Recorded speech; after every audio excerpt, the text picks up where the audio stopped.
पटना के घाट सिर्फ गंगा के किनारे नहीं है, बल्कि हर घाट अपनी एक अलग कहानी, संस्कृति और इतिहास लिए हुए है। हमारे इससे पहले की घाटों की प्रस्तुति पर आप में से बहुत लोगों ने पटना और कई घाटों के बारे में कमेंट किया था। ये उसी पर आधारित पेशकश है। आज हम आपको पटना के हर घाट के पीछे छिपे इतिहास और रहस्य की कहानी बताएंगे। सबसे पहले हम बात करते हैं दीघा घाट की। ये पटना का दूसरा भीड़-भाड़ वाला और खूबसूरती से भरपूर घाट है। आपको बताएं कि सुबह और शाम यहाँ लोग टहलने, दौड़ने और व्यायाम करने आते हैं। वहीं गंगा की लहरें और सूर्यास्त का संगम यहाँ सबसे खास आकर्षण है। आपको बताएं कि नौका विहार और सूर्यास्त का नजारा इसे और भी ज्यादा मनमोहक बनाता है। बांस घाट, इसे मोक्ष का घाट कहा जाता है। यहाँ डॉक्टर राजेंद्र प्रसाद की समाधि भी है। घाट के नाम के पीछे बांस के पौधे हैं और ये शमशान घाट भी है। आपको बताएं कि काली माता का मंदिर यहाँ पर 300 साल पुराना एक स्थित है। साथ ही इतिहास में दो सती महिलाओं से जुड़ा होने के कारण इसे दूजरा भी कहा जाता है और इसके साथ साथ ये बहुत ही ज्यादा प्राचीन मंदिर यहाँ पर स्थित है। एलसीटी घाट, इसका नाम लैंडिंग क्राफ्ट टैंक से पड़ा है। आपको बताएं कि ब्रिटिश समय में भारी उपकरण और टैंक गंगा पार ले जाने के लिए इसे इस्तेमाल किया जाता था। महात्मा गांधी से जुड़ा सदाकत आश्रम भी यहाँ पर पास में है। पहले यह पैसेंजर्स और माल ढोने का प्रमुख फेरी पॉइंट था। आज ये जेपी गंगा पथ से जुड़ा है और पीएमसीएच जैसे बड़े अस्पतालों तक पहुंच आसान बनाता है।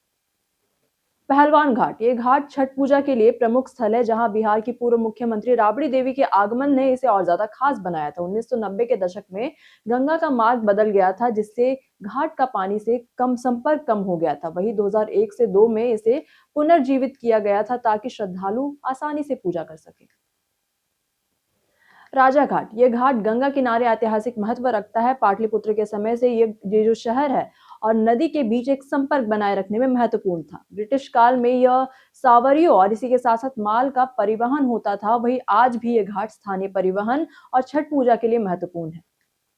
अंटा घाट, ये घाट सालों से थोक और खुदरा व्यापार का केंद्र रहा है। इसकी लंबाई लगभग 60 मीटर से है और इसी के साथ साथ ये बांकीपुर क्लब भी यहाँ पर स्थित है, जो कि बिहार का सबसे पुराना यूरोपियन क्लब माना जाता है। इसके आसपास पुरातत्व सर्वेक्षण और चैम्बर ऑफ कॉमर्स जैसी संस्थाएं होने के कारण ये घाट और भी ज्यादा महत्वपूर्ण हो गया है। राजेंद्र घाट, इसे महाप्रयाण घाट भी कहा जाता है। भारत के पहले राष्ट्रपति डॉक्टर राजेंद्र प्रसाद का अंतिम संस्कार यहीं हुआ था। 28 फरवरी 1963 को डॉक्टर प्रसाद को यही अंतिम विदाई दी गई थी और ये जो स्थल है उनके सरल जीवन, स्वतंत्रता संग्राम में योगदान और बिहार के गांधी के सम्मान को दर्शाता है।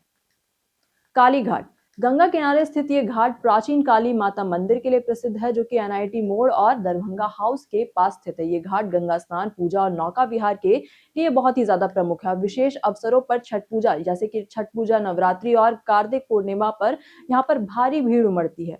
ये घाट शक्तिपीठ और शनिदेव मंदिर से भी जुड़ा हुआ है।